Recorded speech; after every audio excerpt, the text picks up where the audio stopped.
Hey everyone, so today our video is going to be about electron configuration.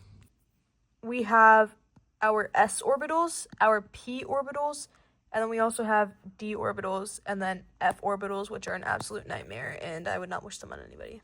Which is exactly why we're not going to be doing them, so don't even worry about that. Let's focus mainly on our s orbitals and our p orbitals. So s orbitals are only able to hold a maximum of 2 electrons, and p orbitals are able to hold a maximum of 6 electrons, which you will see exactly why in a minute based on those principal energy levels. Also, how s orbitals are differently shaped than p orbitals, which are dumbbell shaped. Just please ignore that drawing. So anyways, s orbitals can only hold a maximum of 2 electrons, which is why when doing our configuration, we look at it like this. We see how hydrogen and helium, they're in that same column there as we were talking about rows and periods, stuff like that. Hydrogen and helium. You have a total of 2 elements right here. That's perfect. That can be held by an s orbital, which can hold a maximum of 2 electrons.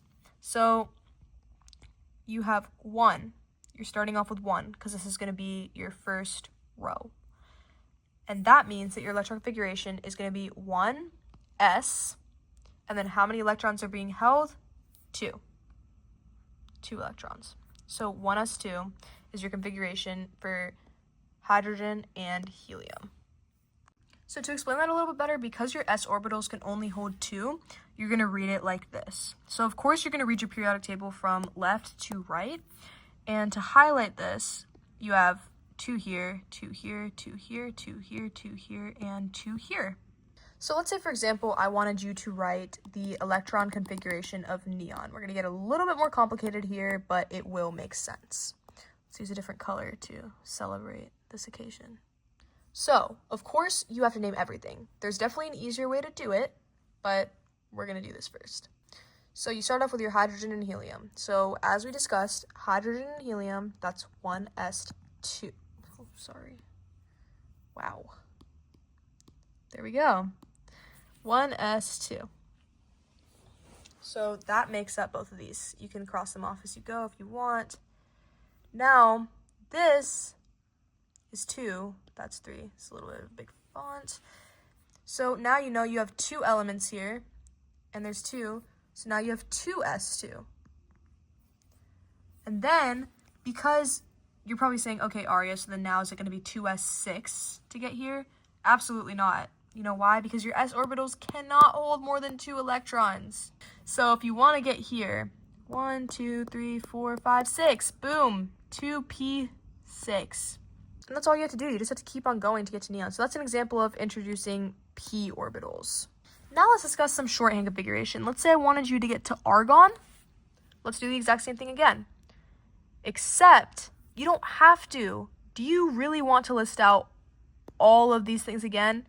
You do not have to. All you have to do for shorthand configuration, look at the element right above it. Is just put Ne, which we already know neon's electron configuration. It's pretty much all of this stuff. But all you have to do instead now is just write out the rest of it. So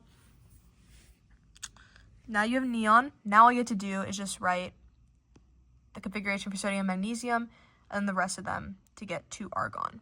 So all it's going to be is just 3s2 and then, 3s2, and then when you know this is 2p6, so you know it's going to have to be 3p6. Oh, whoops. What is going on? 3p6. Let's find it for krypton. So you can do the longhand or you can do the shorthand. I say we do the shorthand.